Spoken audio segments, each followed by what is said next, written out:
Hey, what's going on, everybody? It's me, D-Man the Voice, and this is the first episode, officially, of the D-Man the Voice Reads Am I the A-Hole podcast, right? No YouTube video. Some of you may know me from my YouTube stuff, or maybe you know me from my voice acting projects. Who knows? But, this is going to be the first official. There's a few episodes up already, like 10 or so episodes from old YouTube videos that I had uploaded previously. But this is going to be the first official episode that is just for podcast. And going forward, all of my reading content, Am I the A-Hole, and so forth, is going to be simply on podcast. Doesn't mean I won't ever do videos, but all this stuff is, I feel like podcast is a more digestible form for a lot of people. I know I listen to a lot of podcasts, so I figured the best way to move forward with any of this stuff I do is in podcast form. So with all that being said, this won't be the introduction every time I do. This is just the first one, so if you listen to this, don't worry, I won't be explaining the whole spiel every time. But now, I think it's time we get into the actual meat of what we're trying to be here, and that's me reading Am I the A-Holes and giving my opinion, assuming you want to hear it. I assume since you're listening, you do, so let's dive into it. All right, everyone. As I said, welcome to the first episode, officially, of the podcast-only D-Man the Voice Reads Am I the Asshole? Hopefully this will be fun. It'll be a good time. This is raw, off the cuff, just me reading to y'all. Let's see. Am I the asshole for considering ending my relationship because my partner's kids clearly don't like me or want me around? Yikes! Wow. Okay, so if you know anything about me, if you listen to anything I've done before, you know I am a stepdad, right? There are kids in my life that are not mine biologically, but I love them all, and so and they all love me. They've told me so. So I don't. This isn't a situation that I am in. You know, obviously I have a very good relationship with them, and they all want me around. But I know first getting into it, you know, I was worried about this too. I was worried about them not liking me or not wanting me around or whatever. And so this kind of hits a little close to home for your boy D-Man the Voice. So let's get into it and see what has to say here. I, 31 female, started dating Mark, 34 male, 3 years ago. Mark is a single dad to a 14-year-old son and a 12-year-old daughter. The mother of Mark's children died 11 and a half years ago. Wow, so mother's been gone almost the kid's entire life at this point. He dated very little after her death before we met, but had dated some. I was his first relationship after the passing of his late partner. Okay. As a couple, we work well together and share a lot of the same values and goals in life. We can have fun together, but have been able to discuss the serious stuff. I get along well with his family, but not his kids. From the start, 2-ish years now, they have been cold and unwelcoming. Okay. Mark has spoken to them. He told me they're in therapy, and he's encouraged them to give me a chance, but they can't hide the fact that they don't want me around. We have gone slow and have tried to find ways to ease the tension and show that I'm not a bad person or here to take their dad from them or replace their mom. Nothing works. We've never tried therapy together, but I don't even live with them, and I'm not sure how willing they would be to speak in any therapy sessions with me. Yeah, okay, we're going to read the whole thing, but, you know, if you've listened to me before, I stop periodically and give my opinions on things. But, that's tough. That's a tough one. That's a tough situation because, she hasn't done anything wrong here, right? She's obviously not trying to replace anybody, like she said, like that. But those kids are entitled to their feelings, right? Even though they didn't really know their mom that much. I'm sure the older one probably remembers mom a bit, 11 and a half years, 14 years old, so around 3-ish when she died. The younger one, though, probably doesn't remember a time where there was a mom, but still probably has memories of her, pictures and stories she's heard, whatnot. But, that can be tough, because obviously these kids' whole lives, all they've had is their dad. And so they got this new person coming in thinking that maybe their dad is gonna start, giving them less attention, stop being around them as much. Then this new person is gonna kind of try to come into their lives and mess up their dynamic. So they're being standoffish, which is unfortunate but understandable. However, 2 years, because I said she's been dating for 3 years, around 2 years, so I'm assuming around, maybe 6 months to a year mark, she was introduced to the kids officially, and all this started. That's a long time for them to not warm up at all, right? Like, I mean, it took, for me, it took, the kids a little bit to, warm up to me because they didn't know me at all, but it certainly did not take that long, right? So 2 years of her constantly being around them, still not liking her, that's unfortunate. That's too bad. I mean, okay, let's keep reading. Well, I'll keep reading. You keep listening. My partner has spoken to a therapist and has done some therapy with his kids and implemented suggestions given, but those methods were a waste of time. Nothing changed. I know these things take time. I don't expect sunshine and rainbows out overnight. But the more time we spend together, the more I feel his kids' dislike of me. Damn, so they just hate you more and more as time goes on? Are you, like, doing something? Or, like, are they just really committed to hating you? Like, I mean, I'm sure if she's doing something wrong, she's not going to tell us. But, like, oh, that's weird that the kids just continue to hate you more over time. I feel like that's odd. That's odd to me. Like, that's, coming from the perspective of a step parent, that's odd. Because the kids around me, my kids only only liked me more as time went on, right? As they got to know me more, they liked me more and wanted me around more, wanted to be around, and, like, obviously there's like a split custody situation, so they're not with us all the time, but they want to be over here and stay the night and stuff all the time, and we go over and see them all the time, like, so it's like they really like me, so, and that's only gotten stronger as time's gone on. So I just don't know what's happening to make these kids dislike this woman so much to the point where it's like getting worse as time's going on. Like, what's happening here, right? All right. Even when I just got there and even when I'm just there and not trying to engage and existing in the same house as them, the tension can be felt. They ignore me, won't even look at me, yet they still radiate tension. Jesus. I know my partner's family have talked to the kids about giving me a chance. I don't know if that helps or makes it worse. I feel like we're facing a reality they might never accept me or like me. And now I'm considering ending this relationship because I want to be a mom and I don't want to wait too long. Oh, okay, I'm starting to get a picture now.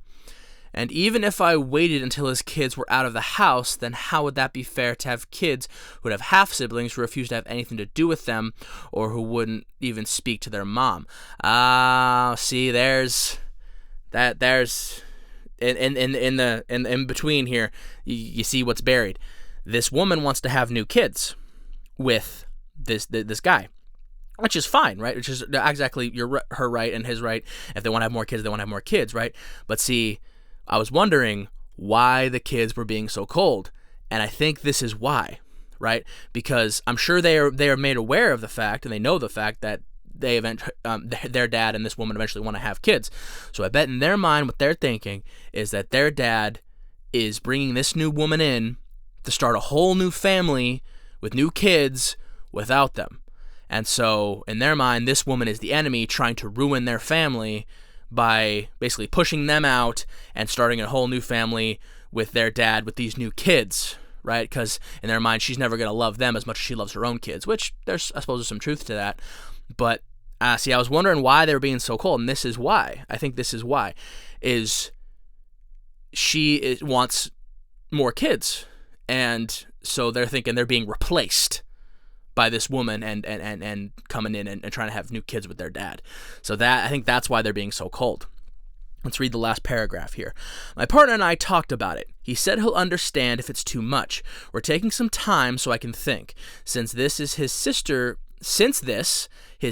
reached out to me after I didn't show a couple of things. What? Since his sister has reached out to me after I didn't show a couple of things and asked if things were... I'm guessing she left out some word. Probably didn't show up to a couple of things is probably what she's going for. Like, there's typos and stuff. You can't read that, but I can. So I'm trying to decipher here. I think it's didn't she reached out to me after I didn't show up. There's no up, but I'm inferring. Didn't show up to a couple things and asked if things were okay, and she told me she hoped she wasn't intruding too much, but she wanted me to know how happy I made her brother and how nicely I fit with the family, and she understands the kids aren't too welcoming, but it would be such a shame for me to walk away. Well, that's nice. That's nice on the sister's part to reach out and do that. See, this is one of those hard ones. A lot of times I'll do these, and if you listen to me before, there's a clear asshole in these things, but this is just kind of a hard situation where I definitely see her point, and then I see where the kids are coming from. You know what I'm saying? That's literally the last little bit here. It made me feel bad because I know my partner is a good guy and his family have been amazing, but his kids will always be his kids, and I don't know if I could let us come between them or if I could handle living with them always disliking me. Am I the asshole? No, I don't. I don't think so. I don't think anybody's really the asshole here. I think this is kind of a hard situation because I do commend her for having that mindset of like, I don't want to come between him and his kids, which is, because too often you get these people coming in being like, this is my man now, this is my family, his kids need to get used to it, right? And like, so you get these people coming in just completely misunderstanding the situation and thinking that they're going to take precedence over this person's existing children, right? So this woman has a good mindset about it, and she's just, to her credit, it sounds like she's tried really hard to ingratiate herself with these kids and like get herself in there and like show them that like she's not trying to replace their mom, but she does want to care for them and be there for them as a maternal figure in their lives, another adult in their lives to care for them, right? And that's what you got to do, is don't ever make the kids feel like you're trying to replace any of their parents, right? You're not trying to replace their dad, their mom, whatever. You're not replacing anyone, you're just adding, right? You're just adding yourself to their lives. They're just another adult that they can trust and come to and love if they choose to, and just you know, you're another part of their family. You're only adding, you're not taking away at all or trying to replace. And so she has a good mindset on that. But on the flip side, I do see the kid's perspective, right? Because it's a hard thing, obviously losing a parent, even if they were so young when their mom died, they don't really remember her that much. But still, like I said, I think the real crux of the problem here is this woman and the poster and the dad want to, assuming they have kids of their own, and the kids probably feel like they're going to be replaced, right? Which is not the case, I hope, right? But from the way this poster worded everything, I don't think that would be the case. But, you know, who knows? But I don't think so. I think it would be more of like a, let's add another, you know, little brother or sister to the group, and you guys can be big brother and sister to this new baby, and it should be exciting, a nice exciting thing. But it's not, right? Clearly, it's something they feel like they're probably being replaced, or this person trying to replace their mom, trying to take their dad away from them, trying to push them out with new kids, whatever the feelings are. And obviously they're young, right? What, 14 and 12 was that was the ages, I believe. Yes, 14 and 12. So they're young, you know, they're teen, preteen, so they got a lot of emotions right now, going through a lot of things anyway, you know, puberty and growing up and whatnot. But then they got this extra stuff on top of it, so obviously they're not going to make the most rational, you know, decisions. We all know teenagers are assholes, right? We all know this.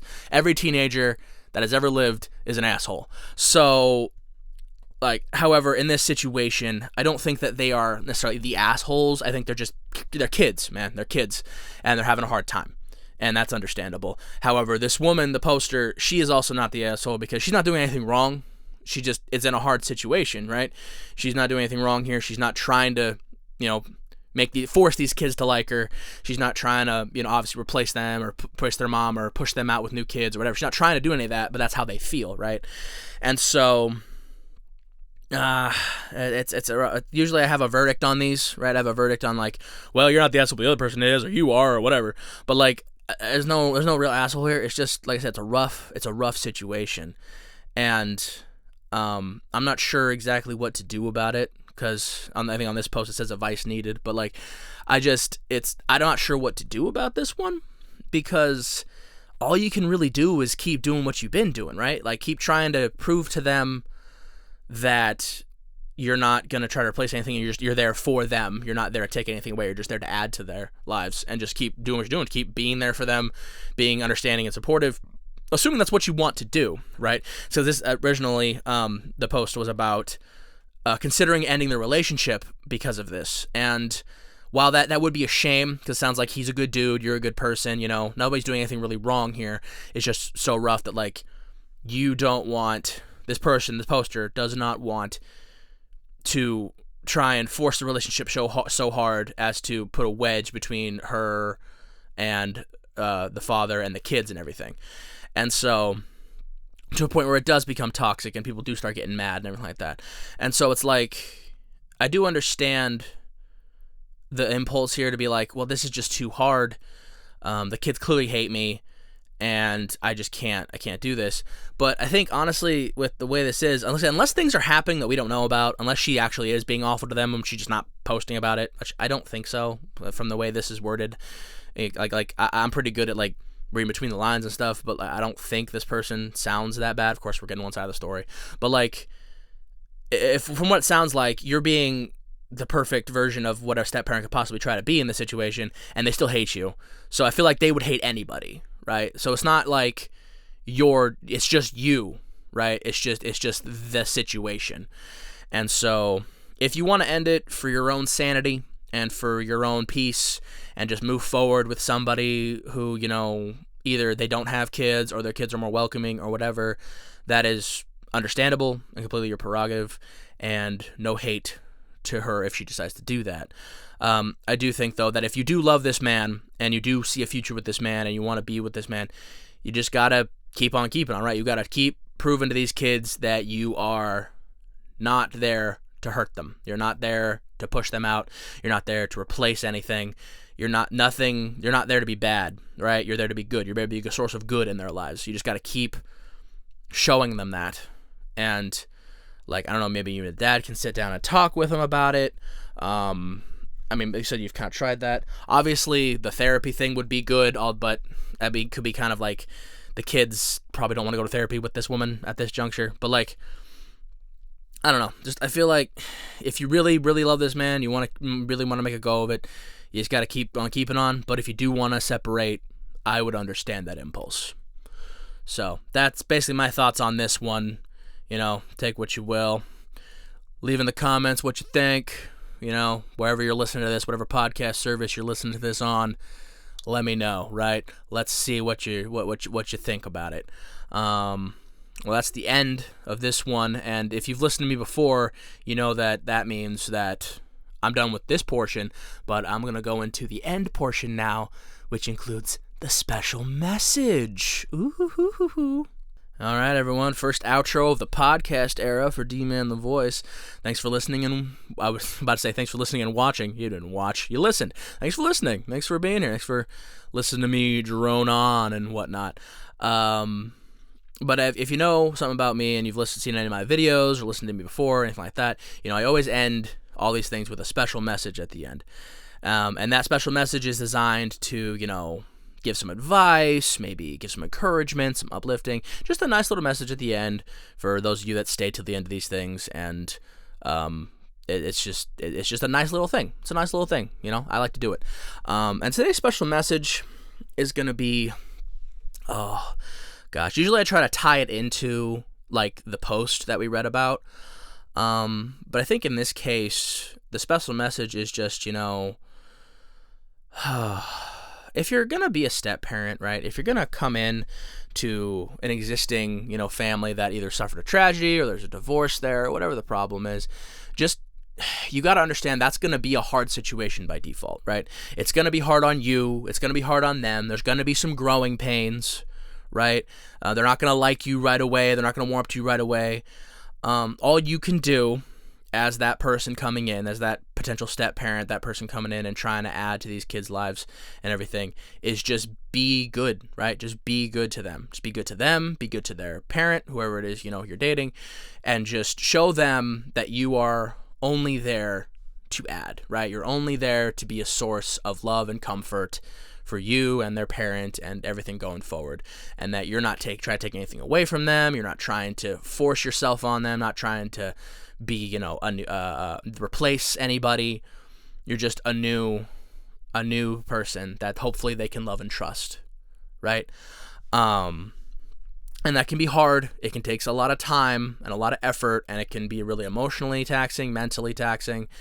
But if you care and you love that person you want to be with, and you grow to love their kids, then that's what you do, you know, you grow with them. And, you know, sometimes they're going to say hurtful things, you know, you're not my real mom, you're not my real dad, whatever, you know, that's what kids do.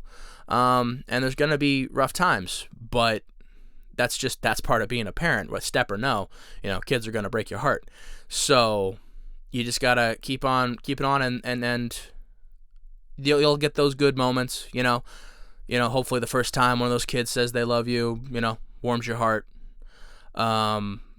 Hopefully they start to look to you as somebody they can trust and be themselves around, and everything. And even if they don't tell you they love you or call you anything but your name or whatever it is, whatever your relationship is, just the sense and the feeling of knowing that like you guys are cool and they trust you and they feel safe around you. And I gotta tell you, that's the best feeling in the world. Just like knowing that you have proven yourself to these kids and that they do trust you now it's a great feeling, right? And so, with all that being said, everybody, that's the end of the special message, the end of the first D-Man the Voice audio of the podcast era. Thank you so much for listening in. And I don't really have an outro or anything yet. Maybe I'll think of one. I don't know. But until the next time, everybody, peace out. Thanks for listening.